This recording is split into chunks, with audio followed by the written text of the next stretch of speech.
Andy, do you know what my favorite kind of content is? The kind you have to physically bring people to? Technically, yes, but also no. Short content. Games that take under 5 hours to beat, single-season anime, 20-minute power naps. That last one can't be healthy. Tell that to how awake I feel and how much pain most of the rest of me is in. No. Anyway, short content. Yes, bite-sized content is the way of the now, as evidenced by things like YouTube Shorts and TikTok. We crave tiny content things so we can move on to the next content thing. As such, I have found the next content thing I'm excited about. Single-page websites, actual prices on pictures of piles of games, 5-minute drives. A short film. Interesting. What not quite feature-length concept do we have? Scare is a short film that gives us a slice of a dummy's life. That's no way to talk about the main character. Doubt his intelligence all you like, but don't be outwardly callous about it. No, the film stars a dummy, a mannequin, named Todd. He has a dummy head, dummy hands, dummy feet. He takes showers, feels dread, and eats dirt just like the rest of us.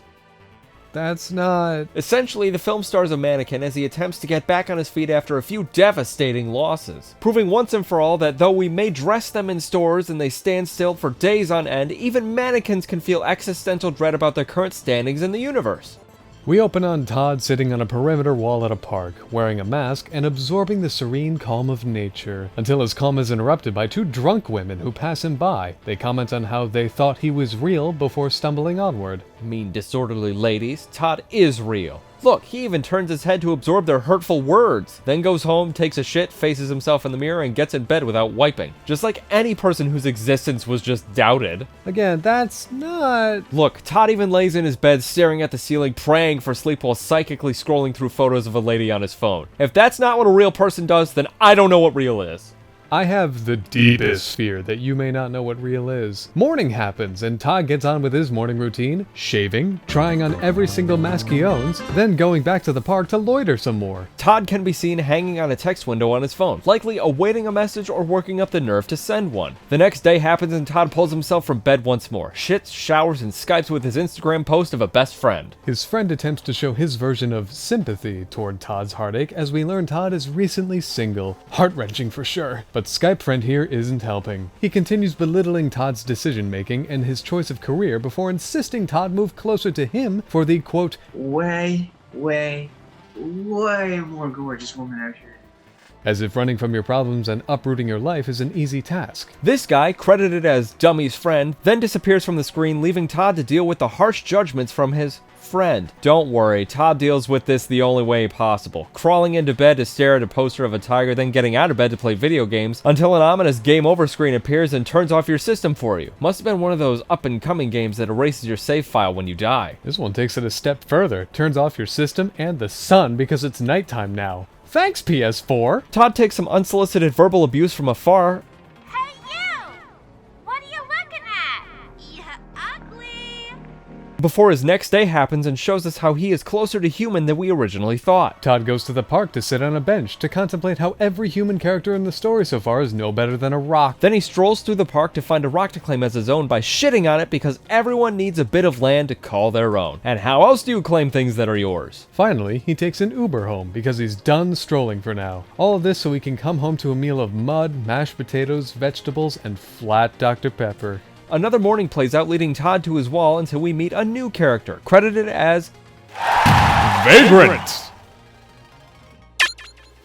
He and Todd must eat from the same mud pile because it's still in his beard. Unnamed bearded man informs Todd that they have replaced Todd as the resident park stalker? The Vagrant makes mention of scaring people for more money and how they can share the park for this purpose. We have absolutely no idea what job these two actually perform, but it seems they both just scare people at the park for cash. Todd gathers his senses and goes home to pee in his shower some more before receiving more unsolicited yells from his deck. Hey honey, you want some crack? The next morning, Todd contacts Computer Guy once more, who is, once again, a fountain of uplifting energy as he insists better things are coming for Todd. This guy somehow knows what Todd does for a job as well. He made mention of knowing what it was earlier and shows sympathy for his lost job now. Before he gurgles yet another half-inspiring message of, "Get back out there, buddy," he ends the call, relieving us of his presence. Todd takes this opportunity to go to the park to read and meet someone new. Another living dummy! Their meeting is interrupted by another passing duo of humans who laugh at Todd's face as they pass. Obviously sensitive about his subtle deformities that give his face unique qualities over other mannequin faces, even the one in this image right here, he goes home to improve himself. He tries a plunger and even discovers a page from his user manual on how to fix his head and face. Halfway into this short film, and all we've learned is humans suck. All humans. Every single human character introduced to us so far has either yelled unsolicited insults or drug advertisements at him, vomited just hang in there adjacent messages at him, and stolen his job. Todd is truly in a swirling toilet, and it's only exacerbated by the human characters involved taking voluminous dumps on his life every single chance they get. Todd decides his life is in the shitter. What else can go wrong, and decides to text his ex to see if they want to talk. Immediately punctuated by Todd cutting himself while shaving. Luckily, Todd's luck is on the upswing as a call from his ex comes in to confirm their meeting. He goes home, freshens up, heats his face, and then goes to the meeting spot. Unfortunately, because he's meeting up with another human character, this conversation is not about to go well. His ex, Lisa I believe her name is, takes this opportunity to also belittle Todd's choice in work, pauses before saying, You're looking